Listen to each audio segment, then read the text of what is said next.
Harris, you're watching Bosun Dan Bushcraft, and today we're going to be taking a look at some basic axe work. So today, for this subject of basic axe work, I brought a couple of different types of axe. As always, good old Freya, always out with me this one. More of a hatchet than anything else, but as per its original design when I purchased the head, I have reshafted this a good couple of times, and this is one I made that is just a little bit longer. Ideally so in the circumstance where I might need to, I can use two hands on it and really just keep a little bit more control, a bit of extra power really, more than anything like that. And I also bought, here's one I've not shown you guys yet. This is Terra, Freya's much older, much larger sister.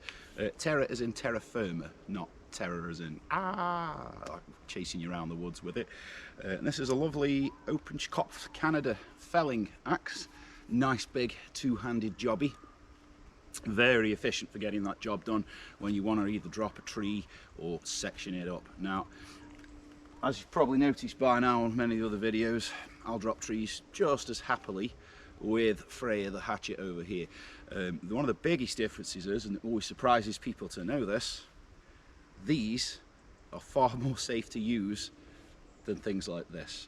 And the reason is, depending on where your workpiece is and how you're using it, if you were to miss or bounce off your target with an axe such as Freya, it's your legs or your body that are in the firing line. Whereas something more like this, a two-handed jobby, a miss, because it's at the end of a nice long stick there, it tends to be either in the ground or goes to the side of you.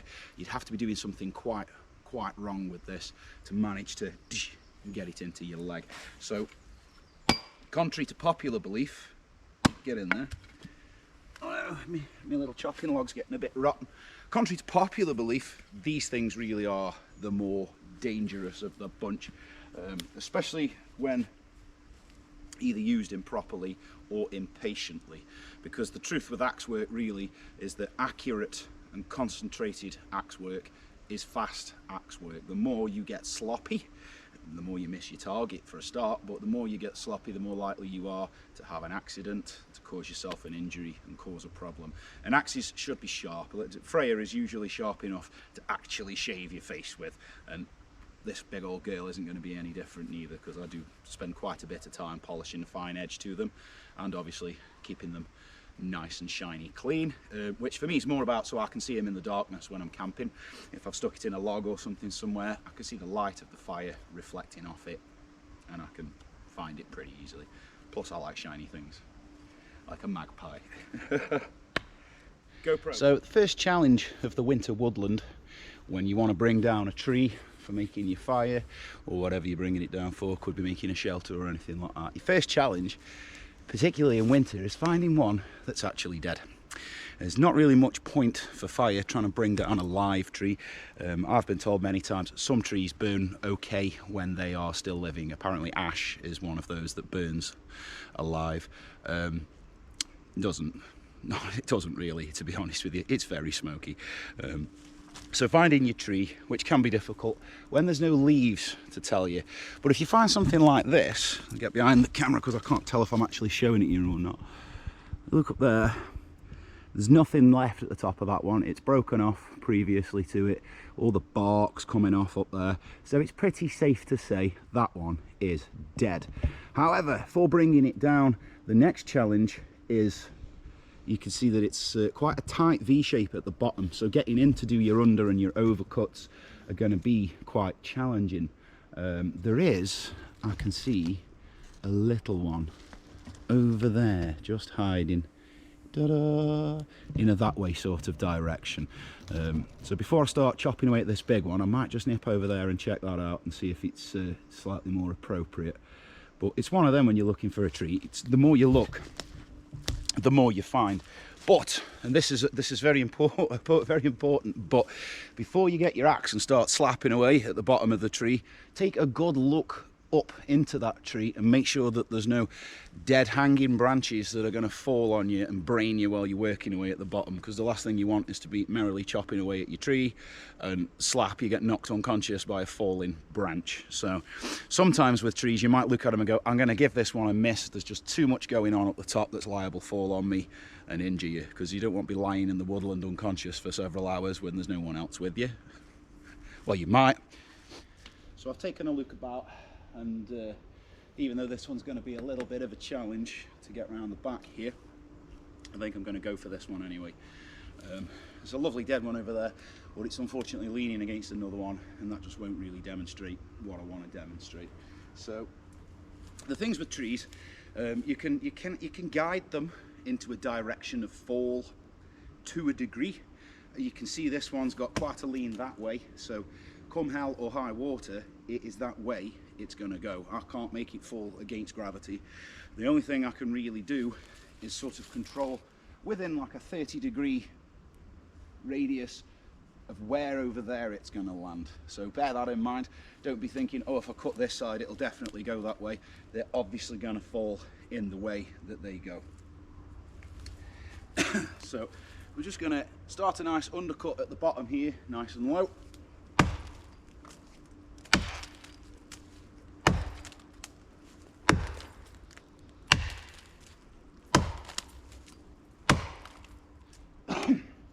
So that's about as much as I need.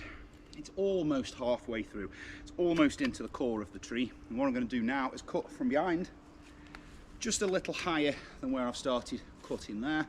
And that will cause it to hinge and fall pretty much in a straight line from where it's currently standing. As I said earlier though, the other half of it being here makes it a little bit of a challenge, especially with me being right-handed. So I'm just going to dig in.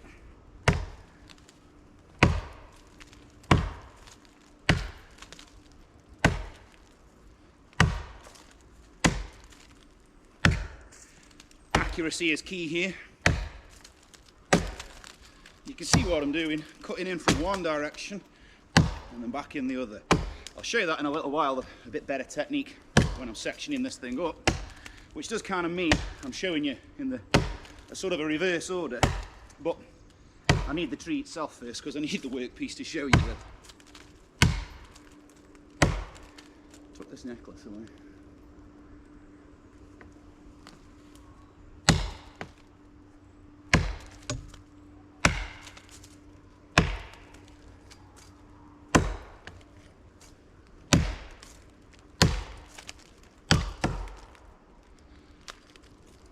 Getting ready.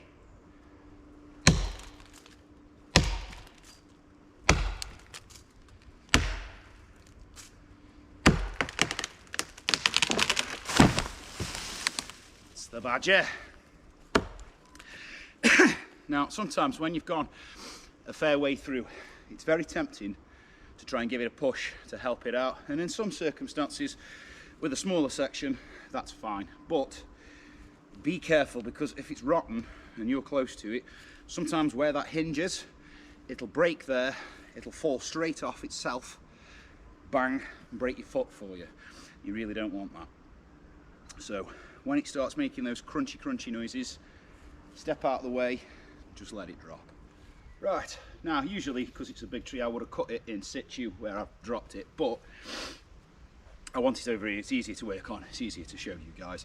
So now obviously we've got his log or his tree, and what we want now is to cut it into smaller sections, ready for fire or something like that. Now, you've probably guessed already, what you need to do is cut a big V in it, and that's how you start getting through. So in from one angle to the other, and that's how you really start making wood chips fly. The only thing there is, a lot of people really underestimate just how wide you want that V to be to get through it efficiently.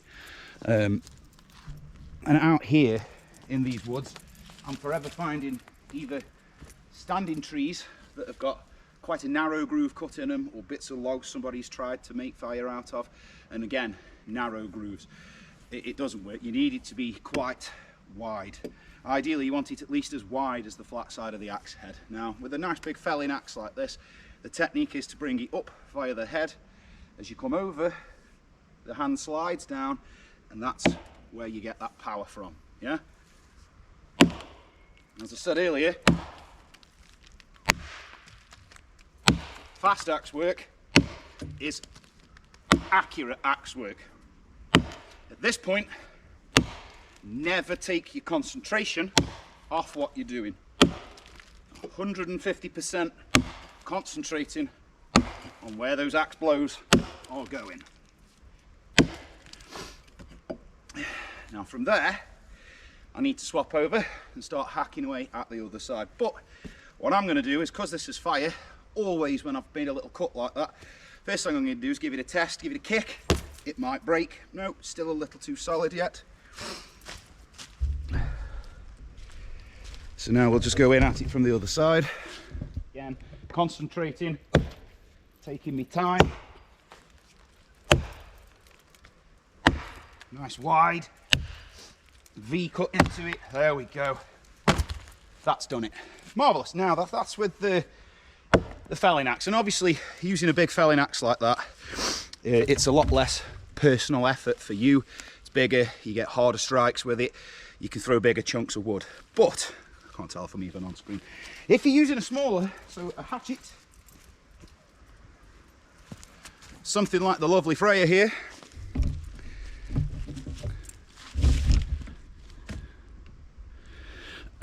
you can see obvious problem. Swinging this around, misfires, go in to your shins. Don't do that. Don't even faff with it. Just get on your knees. Makes it a heck of a lot safer, because now as I'm working away on this piece, if I miss, I'm going into, I'm not going to stick her in ground, because if it hits a rock I'll cry. But if I miss while I'm doing this, there's very little or very reduced danger to me. It's just going to go in the ground.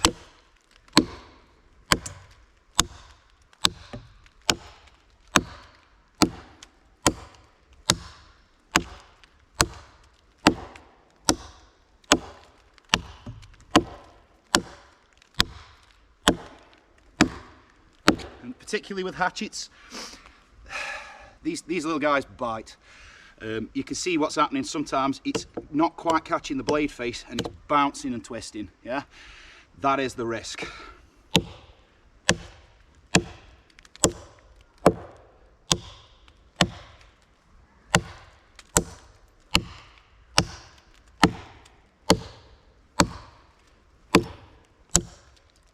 Although again, because I'm cutting this for firewood, doesn't need to be majestically neat or anything like that. So what I like to do, save myself a bit of time and a bit of energy, line that up with your cut about halfway through it there, and what I'm going to do, lift her up and just with a bit of additional force drop it when I didn't want to, roll it over. I'm going to lift it up and then throw it down. You that lovely crack. There we go.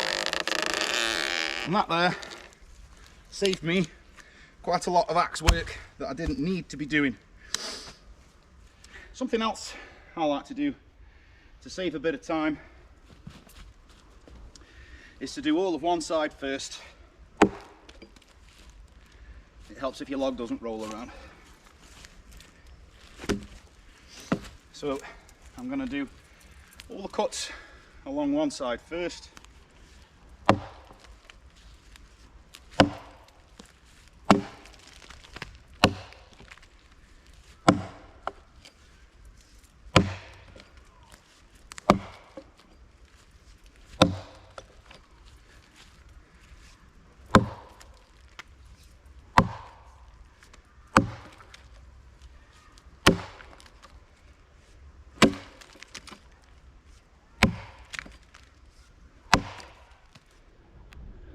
So, got all the cuts down one side there, and all I'm going to do is just change sides and do the cuts on the other side.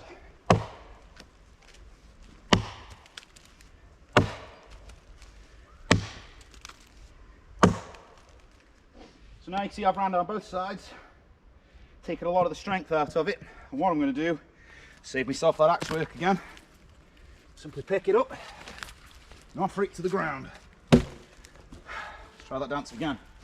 Sometimes you might have to add a little more power into it and literally sort of rip it towards the floor, like that.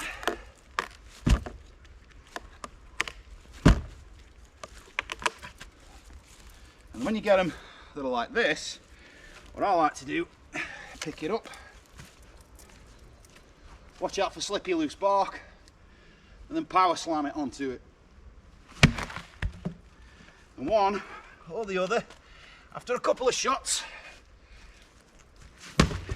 usually gives up. This one doesn't want to.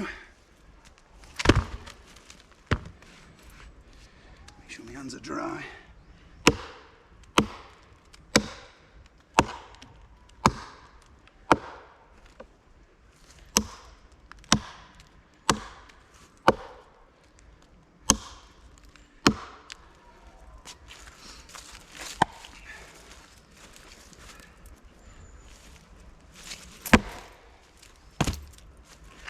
Did it. Now, that one definitely wants a little more weakening out of it.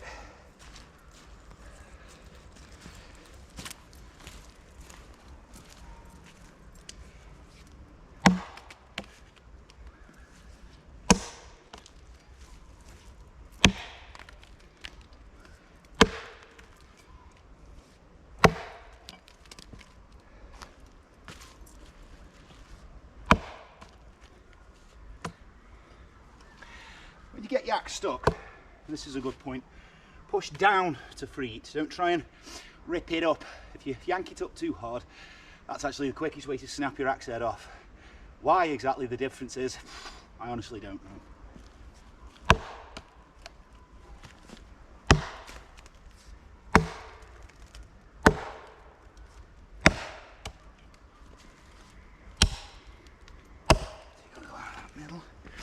Now that should be weak enough to crack.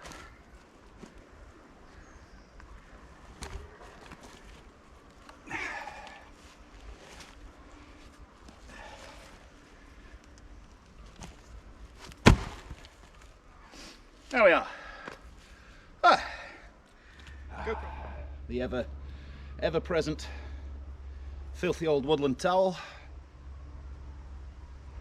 It's amazing how warm you get doing this, but I read in a Ray Mears book where, I don't think it was his quote, he said somebody had said it to him years ago, that fire keeps you warm in 3 ways. First cutting it, carrying it, and then burning it.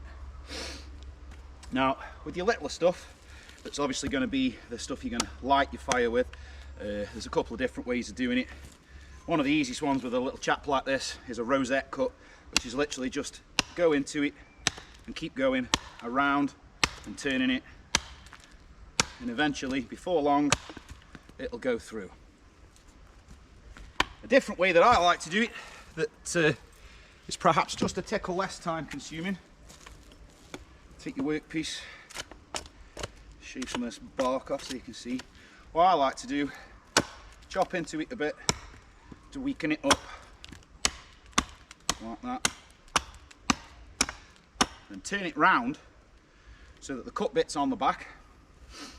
And what I'm going to do is bring the axe down, blunt part, the back of it, right over the top of where I've just cut, at the same time as I bring the workpiece up to meet the axe. So it's sort of a double acceleration, like yonder.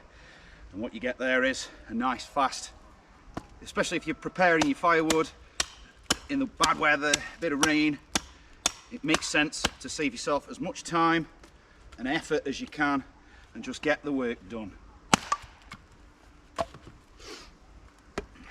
The rosette cut works fine, but I prefer to just weaken it and give it a slap, really. Oh, that one went on its own. Right then, so let's get some wood split up, ready to light the fire, because I want to have my dinner.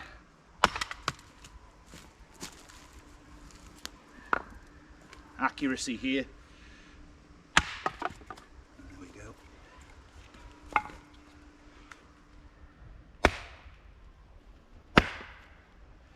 when you get this happen, where your axe is stuck in your stick, this one's not badly stuck or anything, it's just a great demonstration. Don't twist your axe through it. Keep your axe where it is, embedded in the log below, and twist the workpiece. Yeah, because again, if you start launching your axe through by the handle, makes it very easy to break your axe head. So always, if it's stuck, just turn the actual workpiece and make that break, not your axe. All these little slithers are going to be handy when I like this.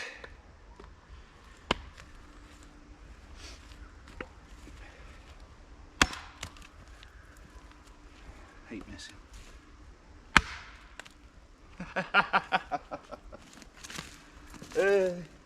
Keeping that bit in. This is going to be a bit of an interesting little challenge. I could do some of these bigger ones breaking up, but because I cut them with the axe, not the saw, they don't have flat bases on them, and it's much easier to split when it's stood on a flat base and whack it from the top. But we'll just give it a good old slap in the middle. Yeah, that did it. Try and stand them on the backs, bark down. That way you'll keep a bit more of the moisture out of them.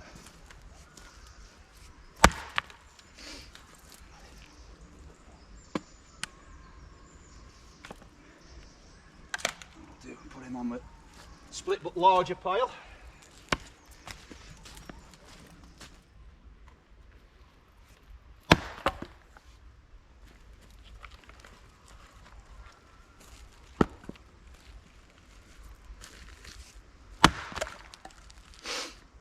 Right, that's enough split wood for today.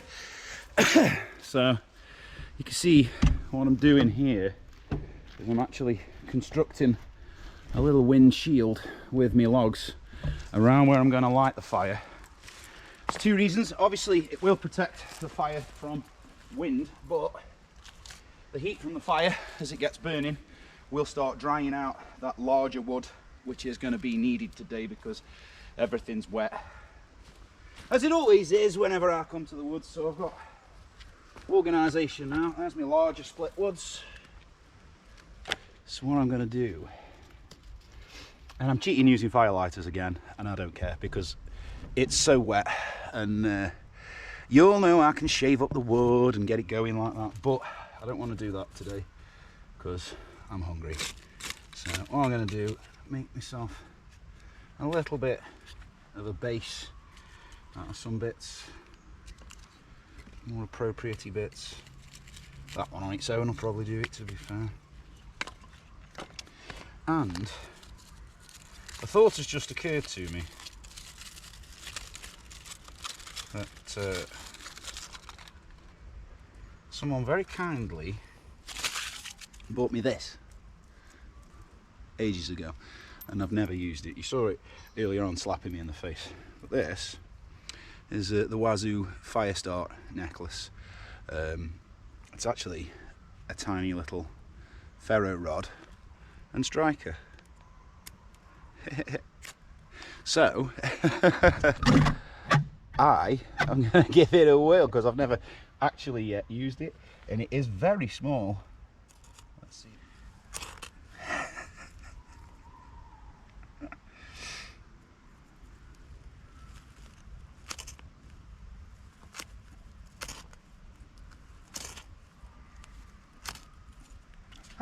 I got it. Yay!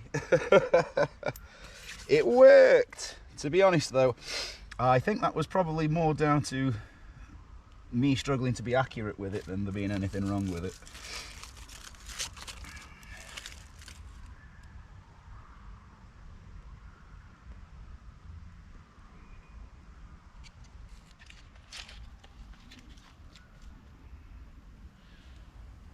Ooh. Fire Jenga.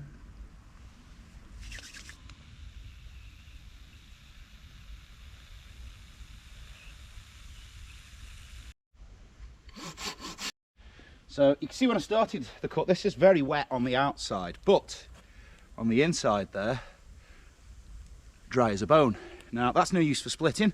It's absolutely chock full of knots, so that can just go on the fire pile over there. And once the fire's burning well enough, I'll chuck that in And at that point, once the fire's going properly, wet or not, it'll make no difference. It will still burn. My next cut, again, no knots. The knots start there, so I'm going to cut just above those knots. So there we have a nice knot-free little log. Dry inside, and nice flat ends that I can stand it on the old chopping block and make splitting it a lot easier. Come on, Freya. And assuming that I hit it accurately, it should split nice and easy because there are no knots in it. Just like that.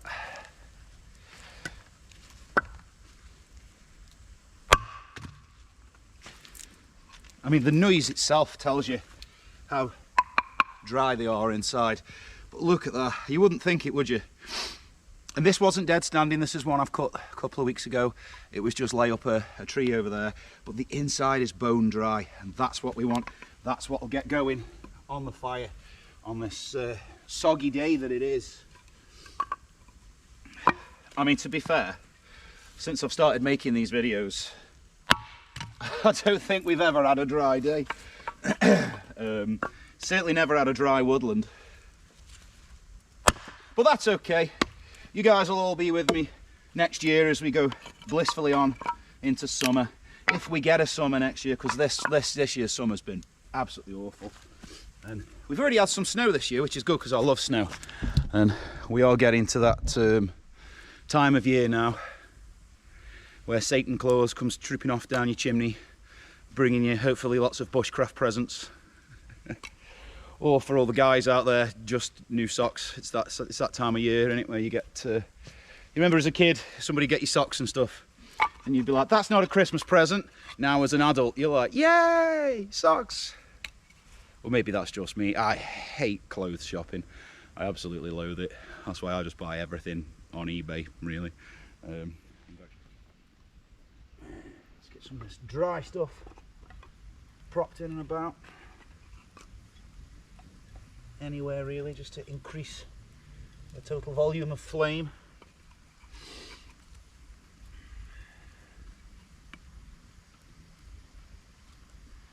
They might not catch fire sat there just yet, but they will at least dry themselves out more.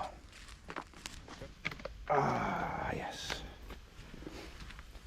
Old sausages and meatballs. Would not be much of a lunch break or a woodland dinner without a nice pot of coffee.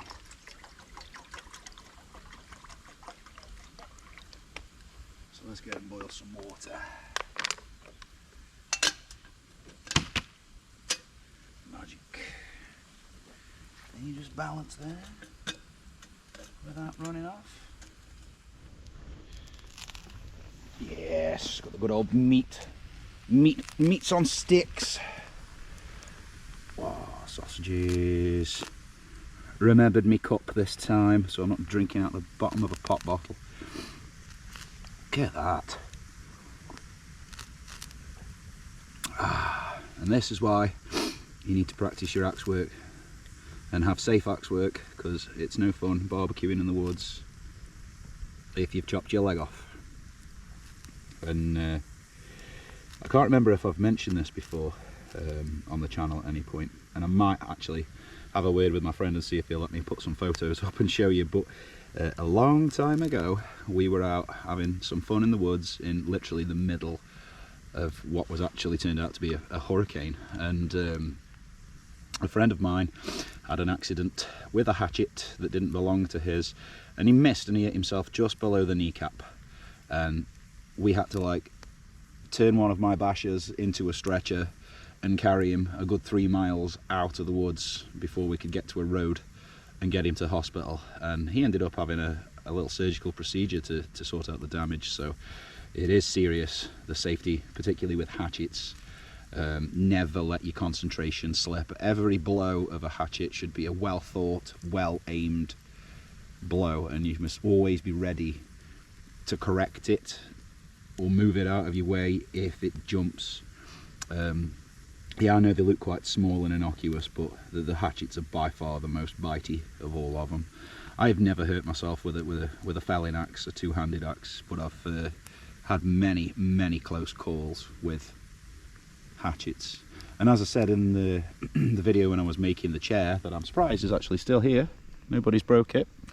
As I said when I was making the chair, the brush hooks, bill hooks, I've not hurt myself with one of them yet, but after using one for a while, I can see how you very easily could slip up with one of them and do yourself quite a mischief. I'd say, for me personally, they're a more professional use of a tool.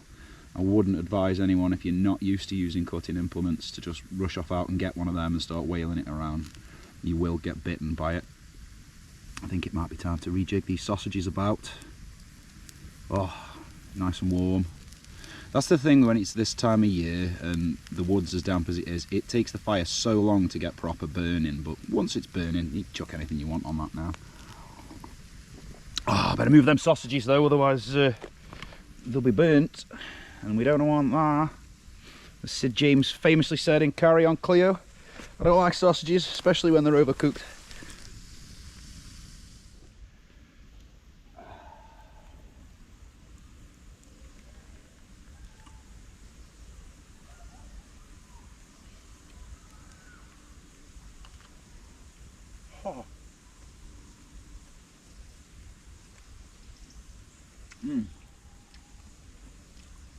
This is slowly starting to turn into a channel of just watching me stuff my face in the woods.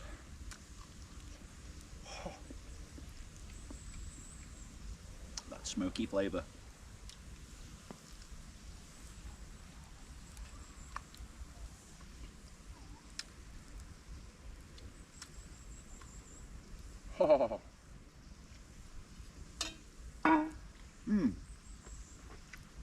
That was good. At the moment I only eat once a day.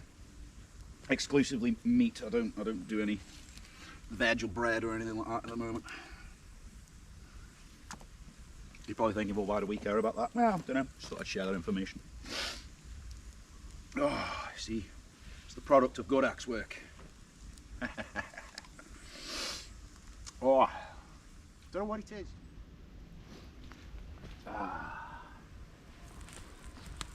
I think the old brew kettle's about ready.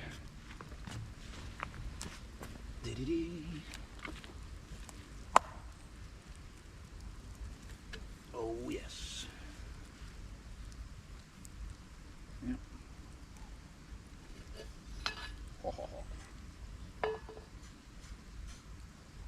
Nice.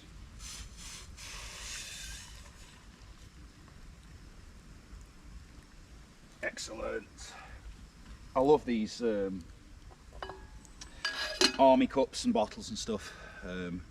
Those army cups are brilliant because they're massive. Basically, you get quite a good sized brew out of one of them. And this is probably not so relevant right now, but because of that shape in them and how they're quite flat across the front there, one of the things that these are bizarrely useful for is bailing out a canoe. If you're canoeing or kayaking and you've got a lot of water in the bottom of it, these are brilliant for bailing out. You can get all the water out. Probably a strange use for them.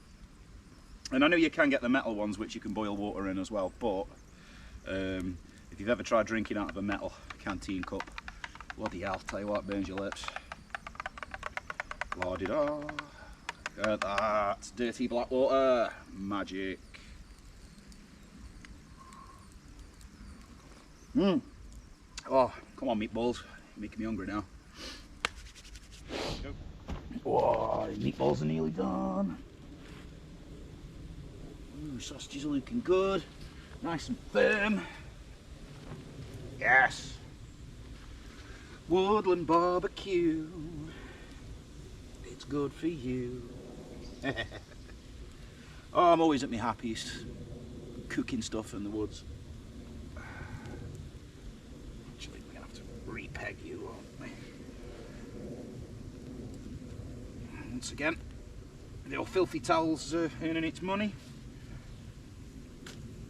Oh, it's nice now. These meatballs can't be far off. This one on the bottom end here just still looks a little bit on the rare side, so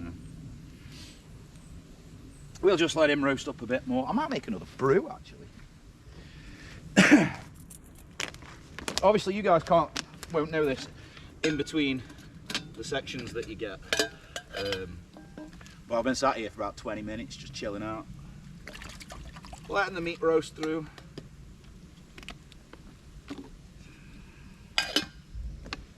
Delightful. Delicious. Somebody said after I'd been over there eating the wood sorrel over there. Oh, smoke. After I've been over there eating wood sorrel, somebody said to me, like, that's like your catchphrase now, delicious. So, which is funny because I keep forgetting. I don't say it, do I? So, not that I was trying to particularly say it, but it's just after I'd been told, oh, is that your catchphrase? Like, no, I just really like the wood sorrel, so I was like, delicious. Yeah. Where's me stick? Get the brew ready. Hot, hot, hot, hot. Hot.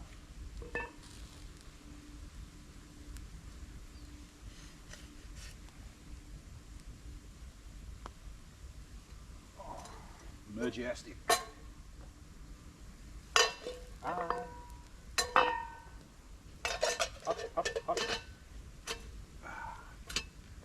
Lovely.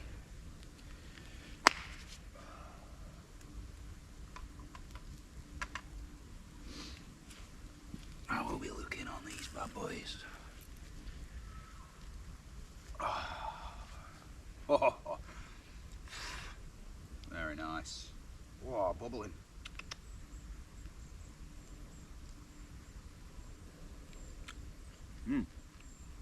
Cooked through.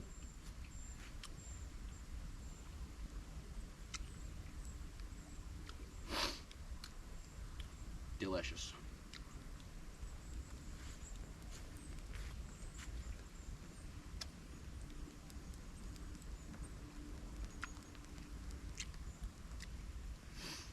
That's so good. Wow. Well, guys, that's about all from me today. So, as always, get out there, get bushcrafting, get enjoying yourselves, and please practice your axe work with great attention and safety. Oh.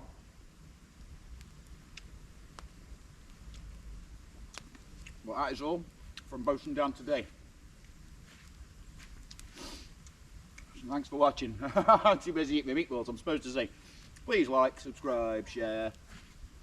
If you liked it and you thought it was good. If you think it's a load of crap, then obviously don't have to. But please do like, share, subscribe, and thank you very much for watching. And that's all from Boatswain Dan today, guys.